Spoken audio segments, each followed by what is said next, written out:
the person whose endeavors made everything possible and who gathers us all here, the President of the Republic of Macedonia, Professor Georgi Ivanov, to deliver a short greeting. Professor and President, your new generation awaits you. Please. Посакувам много успех, посакувам да се родат много идеи, от тие идеи да станат наша реалност, от таа реалност да се менува македонското општество. Да бидете вистински лидери од кај што доаѓате и да потикнете и другите да имат желба да учат, да бидат водачи. Бидете навистина доследни представници на вашата генерација, која е генерација на нови технологии, на живот во глобален свет, кој глобалните проблеми ги чувствува дневно. Бидејќи новите медиуми, новите технологии овозможија луѓето да ја изгубат она врзано за територијата, која многу проблеми во минатото ни создавала, бидејќи кога ги правите границите на просторот, ги правите и границите во умот. Глобалниот свет, глобалните медиуми ги отварат луѓето да имат увид во сето она што се случува во целиот свет. Да се информираат, да комуницираат и да се интегрираат. Во духот на тоа ваше идно интегрирање во овој глобален свет ви посакувам многу успех.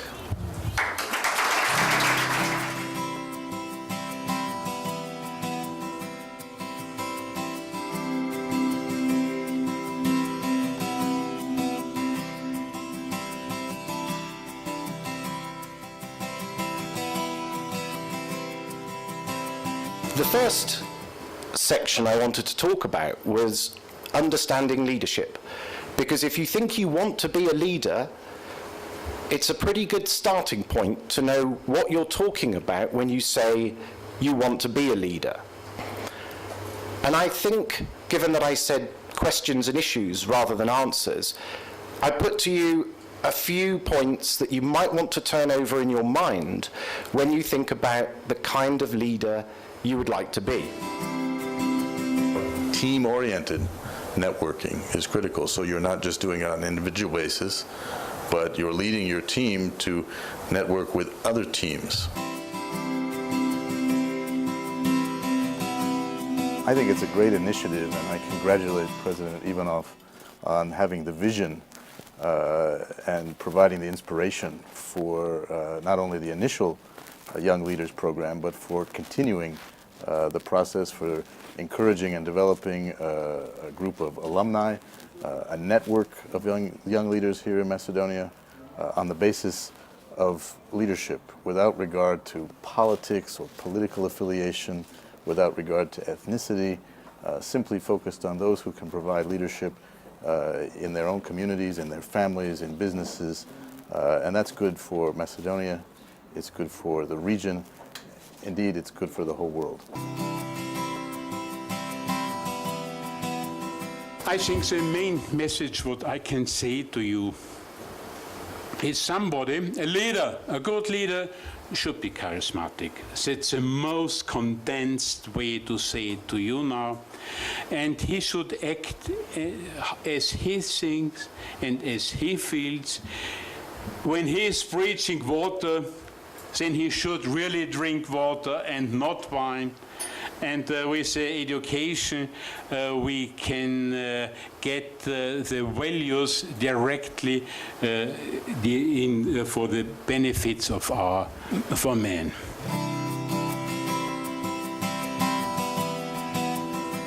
First of all, I'm very pleased being here, and I'm completely surprised about these wonderful youth, which are the capable leaders for tomorrow.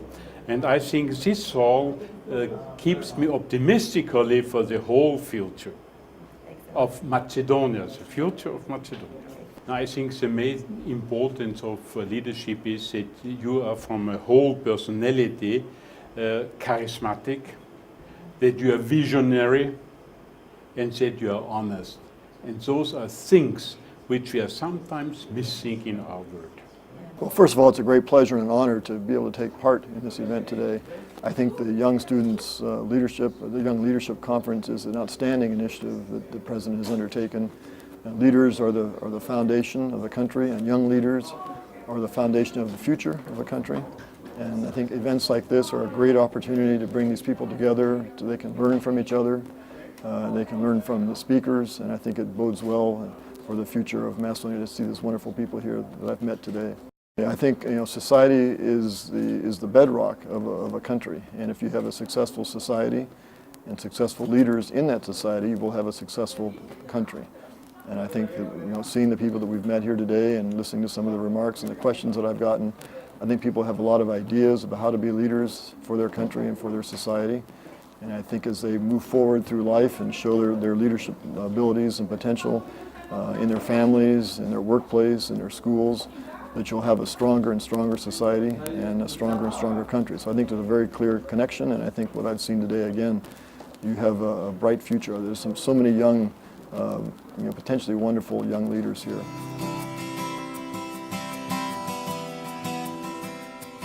Inevitably, you can be in situations where there's a lot more immediate danger sometimes, and so it calls for, I think, sometimes faster reactions, because if you're in a combat situation, certainly, or doing something that involves risk of life, you don't have as much time sometimes to think about what you're going to do. You have to have worked through the situation in your mind or have been trained well enough that you can react very quickly. I think sometimes in government you have the luxury of a little bit more time to study it, but it's not always true. I mean, sometimes you're in meetings and a situation will come up and you have to respond quickly. So, as I said, I think that the basic tenets of leadership are the same wherever you are.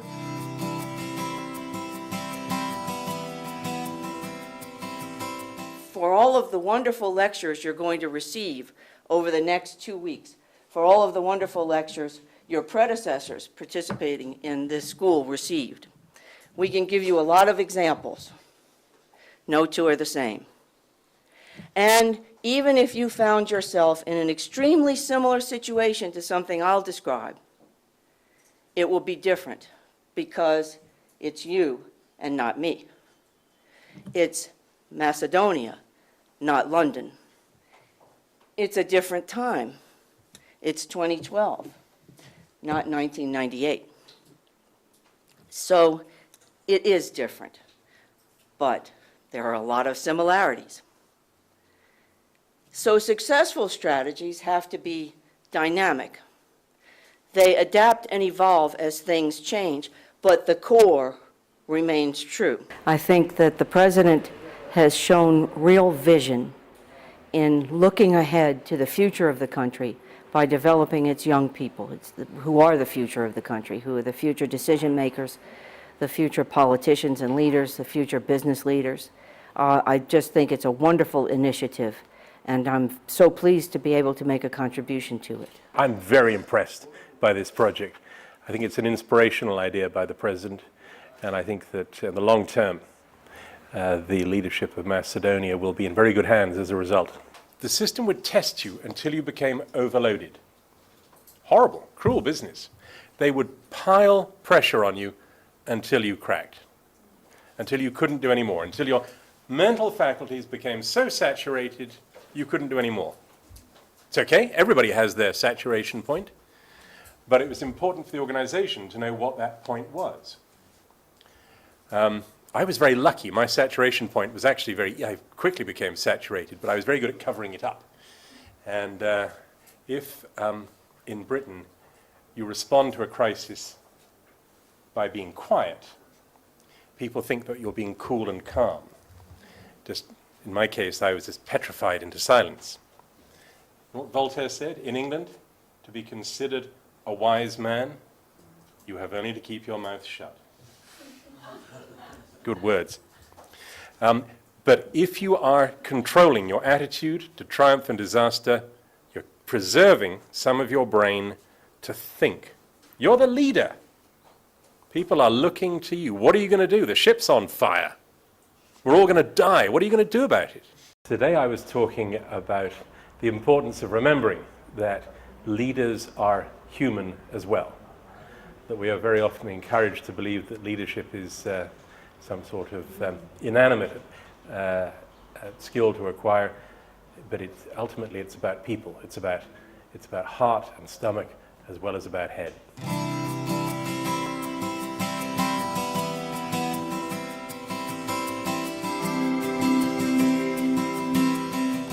have enjoyed so much. The group is so nice. If this is the example of the Macedonian youth, you can really be proud of what is going to happen in this country in the next future. They were participating, they had a very high knowledge, they know many topics about many different things. I was really impressed. And my satisfaction is top. Good attitude means this, to look at the things in a positive manner, to be proactive. When I see a problem, okay, let's find a solution. When the concurrent is doing something different from us, okay, let's copy. Let's do the same. Let's imitate. Let's find a way to overcome this problem. This is to be proactive. And the opposite is to be reactive. Not in the sense of reacting fast. The sense of to be conformist. To be conformist and looking only at the problem, never at the solution. To be part of the problem, not to be part of the solution. This is the worst thing.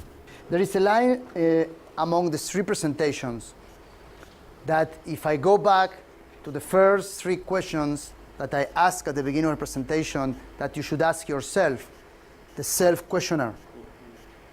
You all had that. You had something to say in the three presentations. It was obvious what you communicated is that you believe in that. It's something you want to share with others. It's not just something that you talk about. And that you are passionate about that. And I have to tell you, that's really, really great for you as presenters, because this means you are sitting here because you are passionate about something. And we had three examples. I'm sure if we had the time, we might have another 37, if the number is correct, and we have 41 participants. So we have another 37 passionate presentations about what you believe. I want to challenge anyway. We don't have time to do that, but I do want to hear 41 sentences as the closing of the presentation. I want you to take only 1 minute now to think about one sentence that will define what you believe in.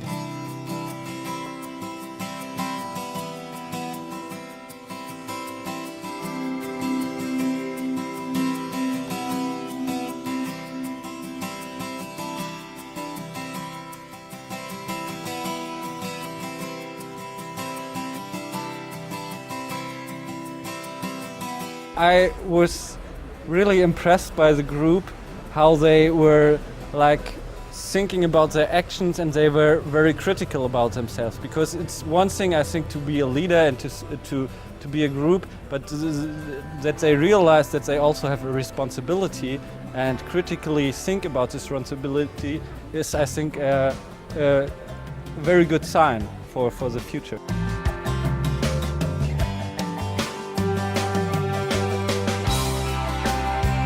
The first impression I have about the participants is that they are really active, and I think they have some great potentials, each single one of them.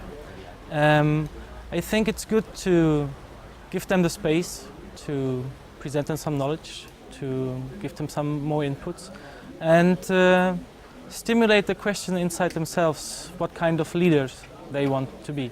Therefore, I think this project is very useful and very necessary also to activate the own mindset.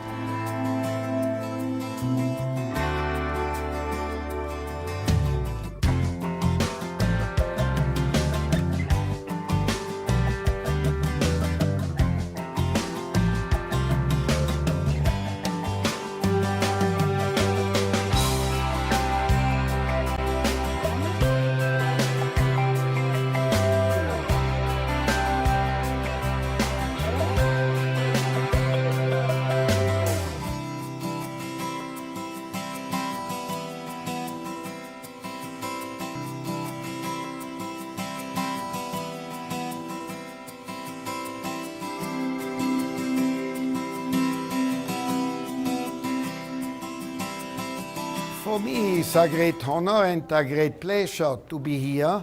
For me, it's the first time to visit the Republic of Macedonia.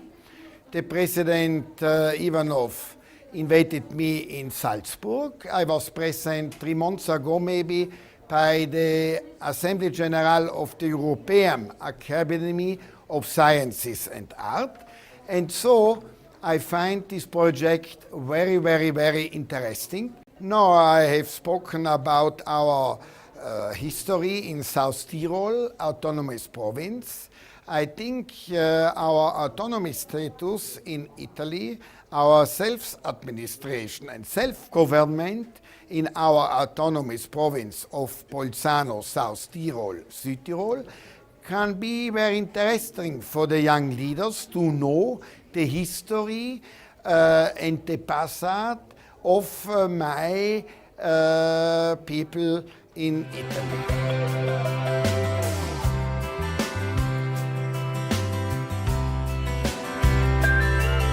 Сум воодушевен од целата идеја, целото искуство и дури сум малку емотивен, но како се вика, тргнат од квалитетот на прашањата и квалитетот на луѓето кои беа во ова, и сум возбуден, мислам дека е фантастична идеја. И треба да продолжи да се извршува, не без разлика дали е председателот Иванов председател или наредните председатели, да продолжат со оваа на континуирано, долгорочен начин. Одлична идеја. Денеска мојата тема беше во смисла на давање совет за како да се биде ефективен лидер во овој глобален свет, како да дел од темата дел на школата се вика Школа за лидери, и мојата идеја беше како да дам практични искуства за луѓето да постанат лидери. А мојата мотивација беше затоа што јас сум бенефицирал од лидери кои сум имал искуство да ги степнам во мојот живот, и сакав да прушам шанса на луѓе кои сакаат да станат лидери, да научат од моите искуства, кои сум ја научил од моите како се вика, искуства со луѓето кои биле лидери во мојот живот. We're living at a time right now where you could make a very strong argument that I'm wrong. That you can make a very strong argument that there are examples of societies where they are not respecting these core human values, and yet they are producing wealth, they're producing individual prosperity, they're producing education, health, development, and therefore aren't those societies working well? It's a trade-off between freedom and performance. I don't believe it at all. I think it's a temporary phenomenon. I think it is reinforced by our own poor leadership, but you could make that argument today, but I don't buy it. I think this is a fantastic idea to begin with. All of us need to be investing in the quality of our future leaders. Whether it's the United States or Europe or Macedonia, the Balkans region, we need good leaders for the future. That means a strong commitment to character and values, a strong understanding of the world, the region that we live in, and tremendous individual skills as to how to be a leader. And so I think focusing on that and creating this forum is tremendously important, and it's really my pleasure to have been invited to speak. Change is something that has to be innately part of your existence, especially in today's world, where remember what the first thing we said about information, about how there's this huge quantity of information, and how this huge quantity of information that reaches us quicker than ever before changes the way we look at the world completely. From bottom down, there's so much information going around, there's so much experience going around you that you have to find a way of reacting to it promptly, especially if you're in a position of responsibility, because leadership actually means responsibility if we speak about this modern political kind of leadership.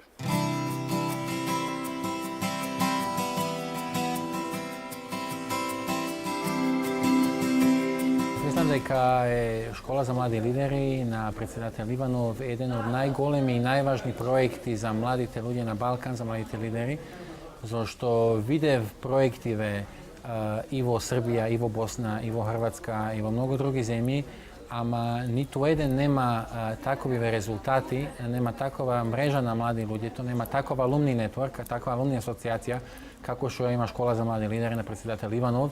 И мислим дека ова е една традиција која мора да има свој голем континуитет во Република Македонија. Мислим дека една од веќе стана еден традиционален евент, и за мене ми е многу важна тачка на годишниот календар, да си секоја година планирам да ги упознам новите учасниците на Школа за млади лидери.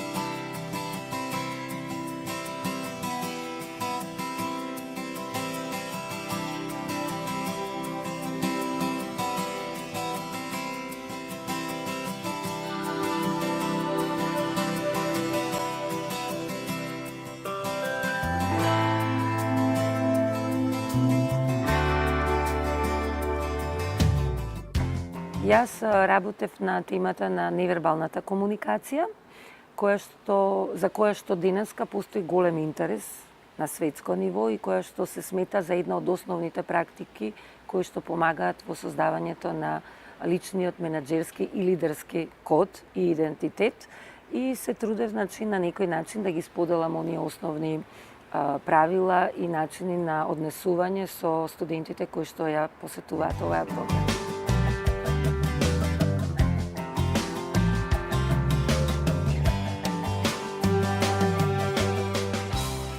Македонија е расадник на кадри, би рекол. Докажани луѓе не само кај нас во Македонија, туку ете и во странство, во многу од земјите имаме многу успешни македонци, бизнисмени, лидери во разни области. И оваа можност тука што ете на Школата за лидери учествуваат 40 на млади луѓе е навистина голема вредност за нив од аспект да и тие ете си го зголема своето знаење. За да лидерот биде успешен, во основа треба да има добра самосвест, за да може во основа да ги подобри останатите компоненти. Значи, добрата самосвест значи препознавање на своите силни и слаби страни. Добрата самосвест значи препознавање на собственото влијание како лидер врз она што значи тим. Добрата самосвест значи да бидам реален во поставувањето на цели, да имам чувство за разбирање на самиот тим. Така да, може би овој дел од компетенциите на емоционална интелигенција е повеќе изразен, би рекол, затоа што е, ако сакам нешто, ако било кој лидер сака нешто да направи, прво треба да почне од себе и од собствената анализа. If you have article like this, Greece not written off, says Merkel. You are supposed to start with the headline. First thing you should do is to number the events which are mentioned in the title. It means, first of them, number 1, will be Greece crisis. Second will be help for the Greece. Third will be Germany. And then you continue in the article. If you see something with the Greece crisis, you put number 1. If you see something with the relief from the European countries, you put number 2. If you see something about Merkel or Germany, you put number 3. If you see something different, you put number 4, 5, and so on. And then you will see what the article is really about.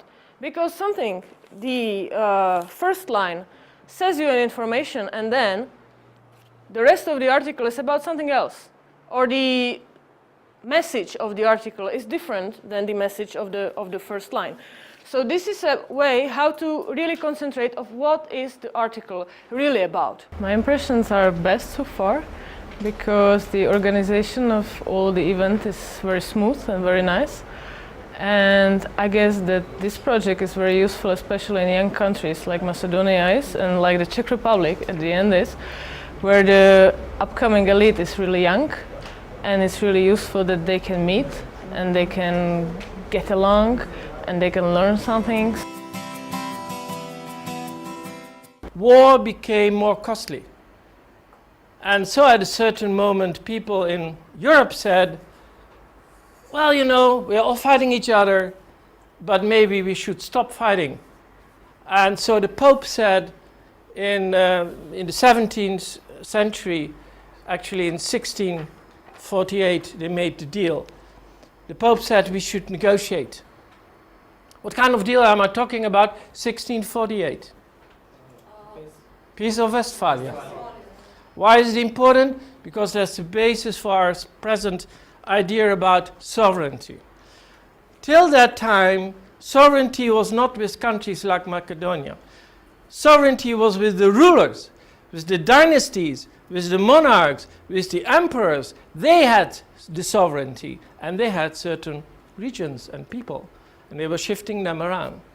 In 1648, they said we have to change it, and sovereignty should also be linked to the land and to the people who live there.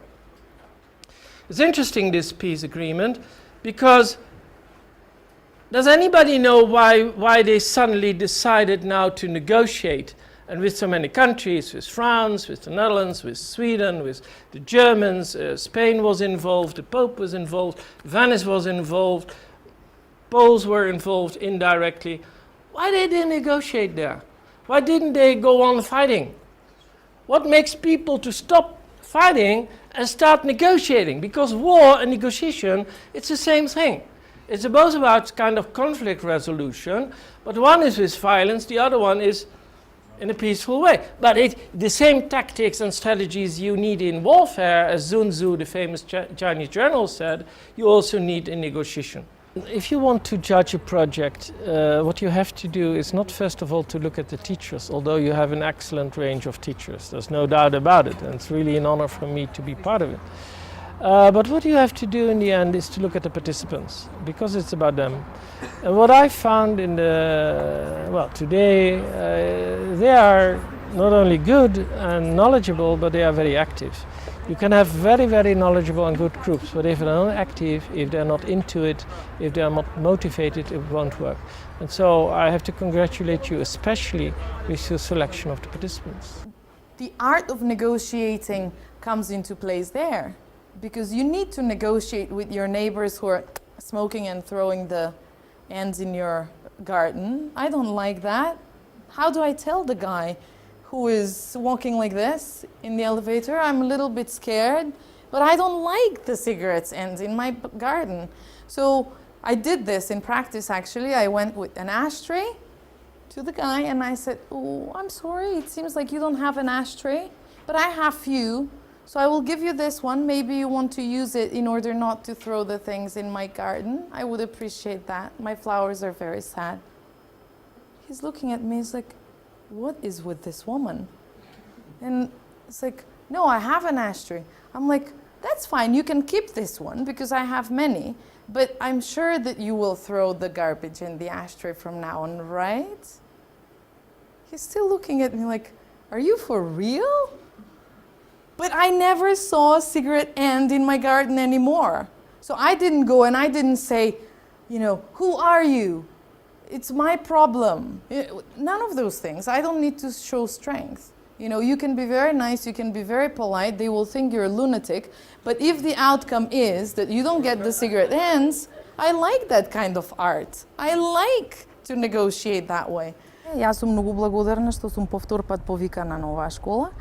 Првата година не знаев што да очекувам, меѓутоа како и тогаш и овој пат сум соочена со група од млади луѓе кои што се полни со ентузијазам и со амбиции да остварат многу големи сништа во кои што навистина веруваат, и многу ми е драго што имам голем удел и учество во тој дел од градење на нивните сништа кои што за сите нас се многу важни, бидејќи се однесуваат на сите нас како колектив, како заедница и како држава.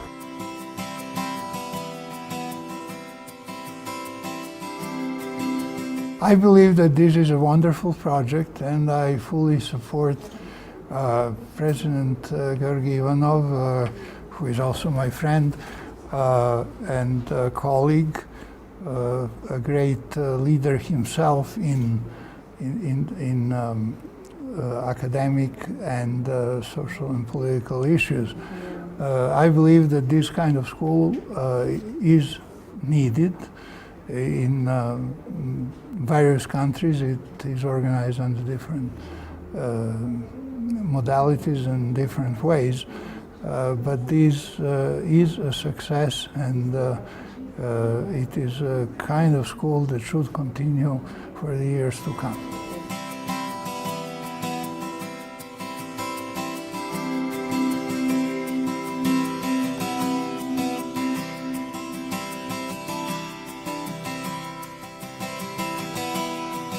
If you live in a democracy, I mean, you can say those who shout the loudest will be heard the loudest, and there I'm talking about also the Greenpeaces and so on. They're very good at this.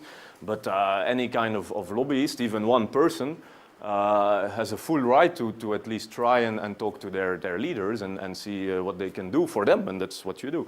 So there are a few key words here. I mean, if you want to lobby, of course, the first thing is that the person you are trying to influence should know what you want basically. So you have to be clear, and this means your interest has to be identifiable, because if it's not clear, I mean, you're never going to get what you want.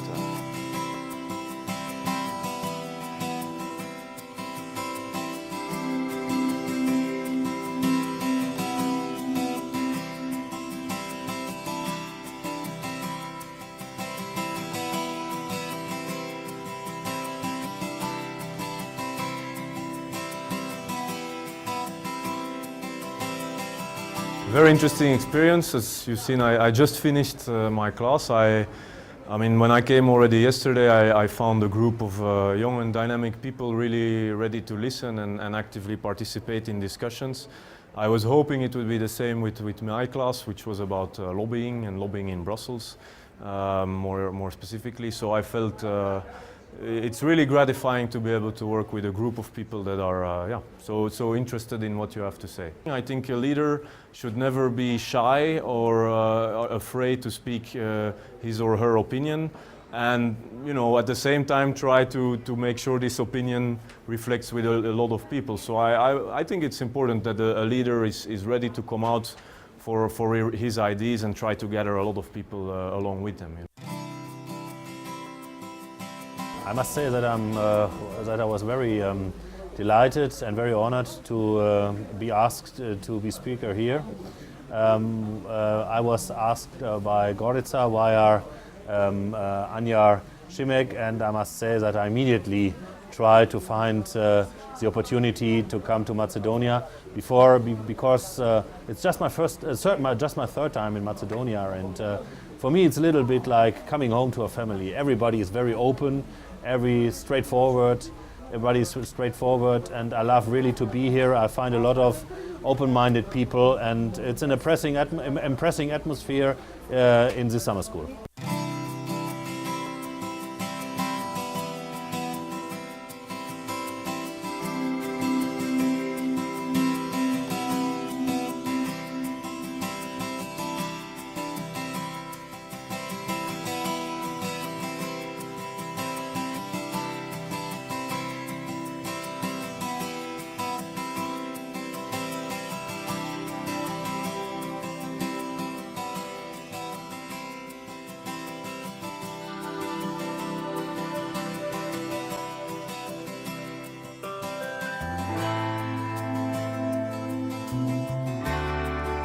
We just put a little bit of Arabic music. Please face each other.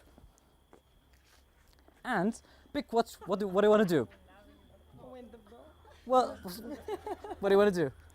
The bulb thing or the... This is easier. Okay, just easier, and do this. Okay? Music. Thank you, volunteers. You may sit. Now, for a final thought, if we just think how we can dance in another culture using their dance, if we make the Palestinians dance with the Jews, if we help the Albanians dance with the Serbs in Kosovo, if we help the Greeks to dance with us, if we help every nation in the world, every religious group in the world dance with each other, I believe peace can be achieved. Thank you. Порано се представував како македонец од Јордан или како јорданец од Македонија, но сега можам да кажам дека сум македонец кој што живее во Јордан, но диши во Македонија. Благодарам.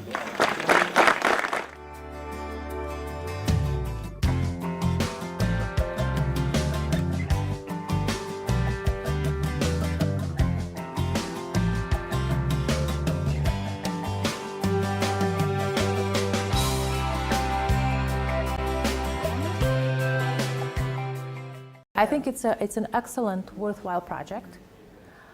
It is necessary in a democracy where you need to continue building a democracy, a young democracy, where you need people who are talented, who are leaders, who will take their skills because they've been recognized, they were selected to be here. So their skills and intelligence and knowledge has been recognized. That's why they're in the leadership position. Biggest block for a leader, I believe, is that person's own ego.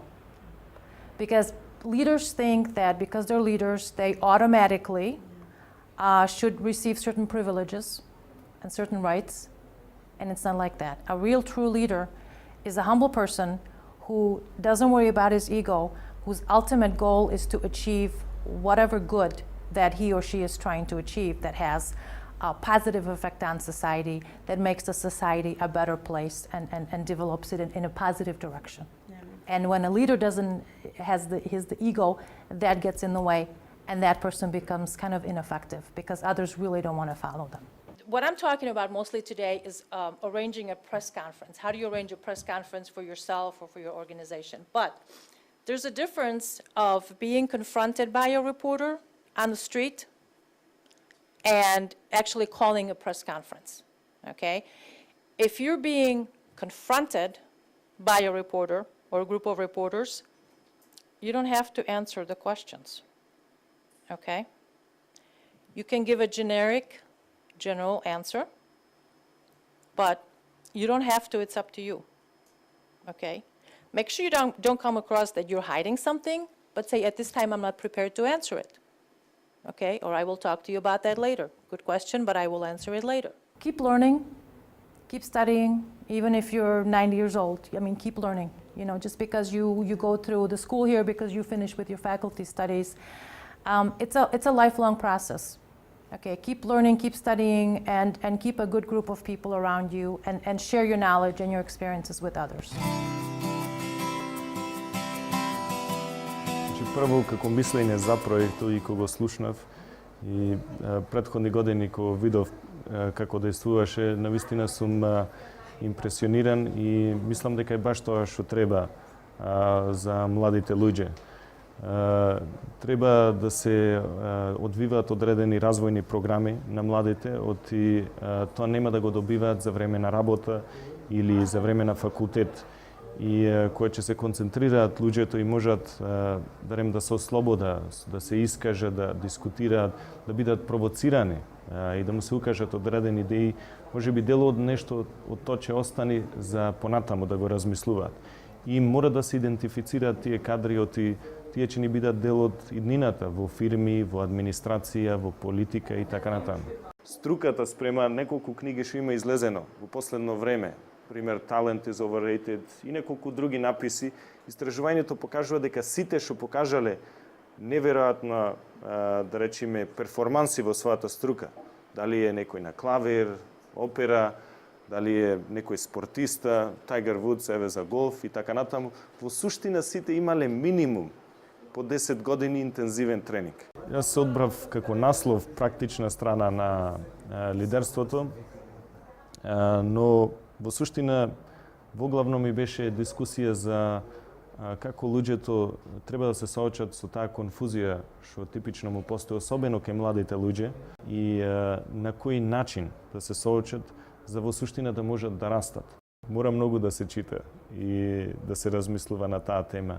Фала Богу, денеска сме баш во таа генерација кај што има пристап до еден куп информации и мора тоа да го искористиме. Значи, читањето е неопходно и мора да се размислува на таа тематика. А рецепт јас да кажувам, јас сум се уште премлад за таква работа. И мора една струка, минимум една струка, да ви биде ваша. Што значи, вие кој ќе бидете негде, кој ќе работите, вие ќе бидете човек кој што ќе биде прашан за таа струка. Земи лист хартија и пенкало. И се напиши што ти се врти во ума. Се во тој момент. И после вика, што чувствуваш? И во сите нормално се олеснати. Пораката би била дека да продолжат да работат и да се трудат. Значи, нема кратенки, мора многу да се работи, многу да се чита и многу да се размислува. Нема други начини на излез на позиција, на влијание. И ако сакаат нешто да постигнат, мораат од денеска да започнат да го размислуваат. Како ќе го постигнат тоа? Ти ако го зафатиш мозокот со такви банални работи и навистина задача да ја памтиш е банална работа и мозокот не е направен со тоа, ќе забориш на се друго да размислуваш. А вас ви е многу поважно креативно да размислувате.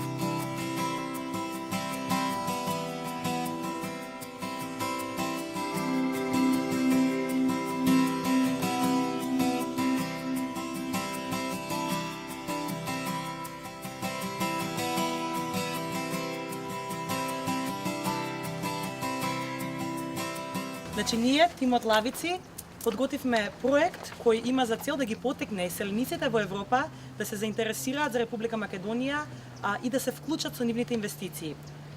Пристапот кој ние го подготвивме беше малку поинаков, бидејќи тие се во Европа, тие се реално физички блиску до Македонија. Тие ги слушаат информациите, може да бидат во контакт со луѓето, кога ќе сакаат да вкусат гравче тавче или шопска салата, тие имаат ресторан каде што може да го направат тоа, може да ја слушнат традиционалната музика. Ние сакавме да ги потсетиме на нешто многу подлабоко, на нивните корења, на селата од кои доаѓаат, на Дув, на Лешок, на Вратница, на буквално нивните корења, она место од кое доаѓаат и кој ги поврзува со татковината. И една многу лична приказна која нив ќе ги спои со тоа што го ставиле позади. Ова го избравме да го направиме преку проект кој го напредува образованието, бидејќи нели нормално преку образованието влијаеме на идните лидери и инвестираме во просперитетот на земјата. Како што може да видите, нашиот проект се вика "Наши деца како е, а може да биде". Го поделивме проектот на 3 дела. Во светот може да има само едно место кој го нарекуваме дом, а тој дом за сите нив секогаш ќе биде Македонија. Сакала да ви се заблагодарам во името на сите наши учесници што сме оваа година дел од ова училиште 2012. И ние имавме можност да ова го споделиме пред вас, а сите имавме одлични идеи. Ние имавме приликата да ова го кажеме и се надевам дека ќе ја препознаете нашата идеја и веќе следната година ќе стане вистина.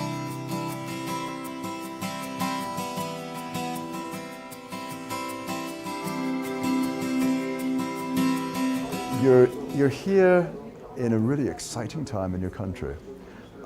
The groundwork has been laid for democracy.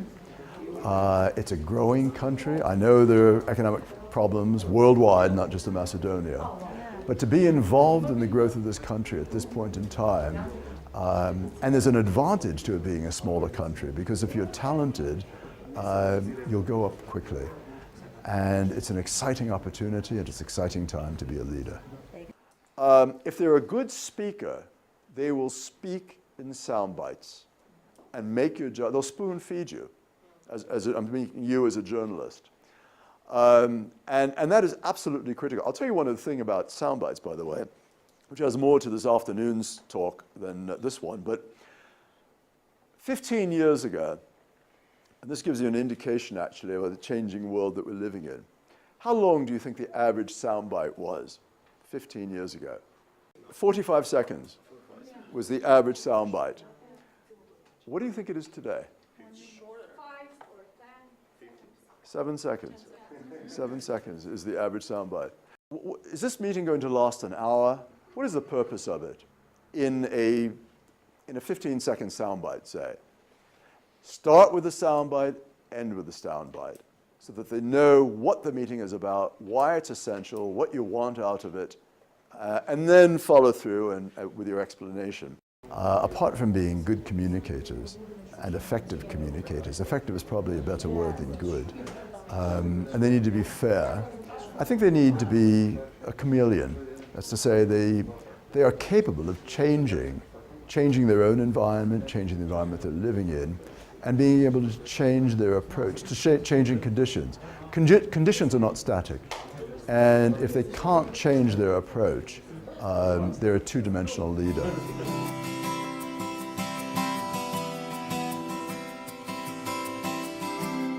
My impressions are really positive. What is exciting to me is to see such a fantastic group of young people from a variety of backgrounds and areas who are come together to learn from a whole range of people from all around the world. You know, I wish I'd had that opportunity when I was younger. I think it's going to be a really wonderful opportunity for them, and the benefits from that will be really quite profound long term. You may not see them immediately, but it will help educate a new generation of leaders, just as you intend. This is like, opposition research is like the dirty side of market research. It's often associated with digging out dirt of people on their personal lives. It's a bit nasty. But actually, it doesn't have to be just that. And often it's about standing back from yourself and from the opposition and researching what your strengths and weaknesses are in both cases.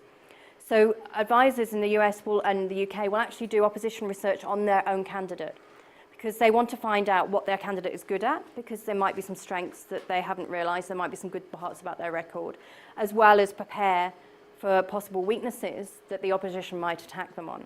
And then they also go and do it on the other candidate. So you identify positives but also negatives, so you can prepare a defence and rebuttal. And interestingly, what advisors have told me is sometimes what they do is they go after a candidate's strength, not just a weakness. You think the most obvious thing is to go for the weakness of your opposition, but sometimes they said what they try to do is undermine the strength. So in other words, they will then make people doubt their conviction for the opposition, and they will then begin to think, oh, maybe we could be more open to the other person's line. And so they look at all sorts of things like not just personal life, but positions that they've taken against public opinion, the policies they've championed, any change in position, because if it's not justified, they're seen as a flip-flopper, their voting record and governing record. But you have to be very careful. Often you'll have cases where politicians will attack the other candidate and they haven't researched it well enough, and it turns out that it's not factually correct. And then often it will backfire against them. So you've got to make sure, if you're going to attack, you've got to make sure you know your stuff and make sure that it's right. Have a very clear idea of what your strategy and vision is before you go into your leadership position, and make sure you hold on to that. And don't lose sight, even in the midst of the crisis and busyness of every day.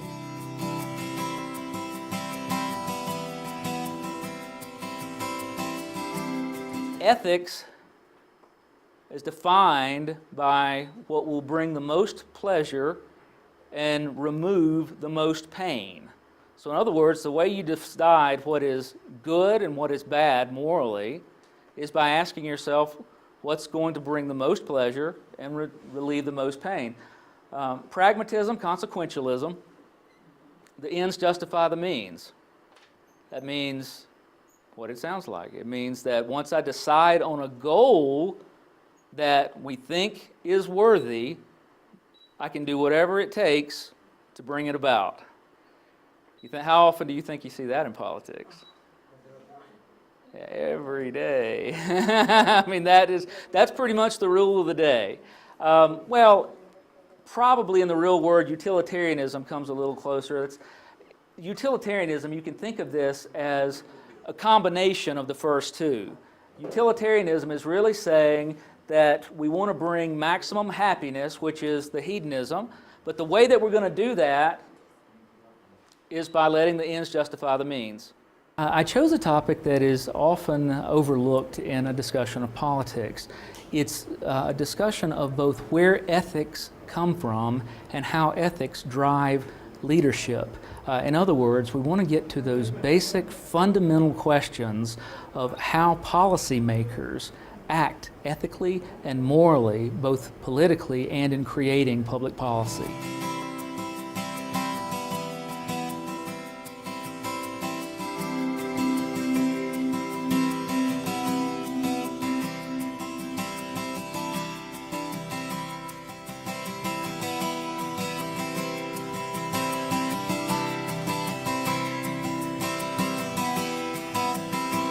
Денеска зборував малку по-практично за лидерството и менаџерството во компаниите, во практичниот бизнис, зашто во сегашнава, во последните 5 години силна технолошко-информатичка револуција, со овие две кризи, од кои што едната е се уште многу актуелна, исклучително значајно е токму тоа лидерство и донесување во вакви конфликтни кризни ситуации на промените кои што се нужни во реалниот бизнис, на микроплан и секако на макроплан. Согласно стратешките планови со својот тим. Лидерот е и лидерството е способноста да ги насочите, да ги убедите вашите тимови, вашите следбеници дека тоа е заедничкиот правец. Лидер, херој. Или ако некој видите кај вас да ви каже јас сум тој што прави 70% за успехот на предпријатието, тој треба да се тргне од тимот. Или пак да ви кажам една приказка, пред многу години уште студент бев, одавна беше тоа, читам во политика еден интервју на американска новинарка со генералниот менеджер на една голема јапонска мултинационална компанија. И таа го прашува, добро, вика, во цел свет сте расширени, како успевате да го водите овој голем систем, вика, колку вашите соработници, вашиот тим ви помага? Вика, тие ми помага мене 95-98%. Таа го прашува, па вика, зарем е можно, вика, ваков конгломерат да се води, вика, а тие да решаваат толку, вика, процент да имаат нивните предлози. Па тој вели, знаете, јас сум вели како она јавачот, вика, на вагата, на теразијата, вика. Кога ќе оставам на оваа страна, вика, со тие мои 2%, вика, ние ќе свртиме малку навака. Кога ќе оставам на другата страна, тие 2%, вика, ќе свртиме навака. Значи, разбирате ли, суштината е да се знаат оние менеджерски знаења, специфики на секоја струка што го прави комплексот на предпријатието, меѓутоа лидерот мора да ги има тие знаења кои што сам ги стекнал и сам ги надополнувал, да го определи, макар со тие 2%, во кој правец да трне предпријатието. Може да констатирам со големо задоволство дека имаме млади генерации, млади момчиња и девојки кои што имаат силна волја, желба да научат, се определиле да бидат луѓе кои што ќе помогнат во водењето, во промените на Македонија за една општа полза, и тоа ме така окуражува дека оваа школа си го дава својот допринос во тој правец. I was talking about challenges, stereotypes, taboos that are coming with us in our everyday lives, especially on the Hungarian example for the past 2 years. And I think they are teaching us lessons, actually, the Hungarian example, not only in Hungary, but also all over Europe, that can be utilized even in say, in Macedonia. But the first impression came before I came here, because my friend Darko Angelov, the ambassador, told me that this is a unique opportunity, actually, to meet a young generation. And I got to tell you that it's really a unique opportunity. It is so enlightening to see the faces and the interest, actually, on behalf of these young people. They're coming from different kind of academic and professional fields, and they of course have different perspectives on issues. I've been talking about politics, and it's good to see how interested they are actually in politics and how they think and care about their future, and therefore about the future of Macedonia.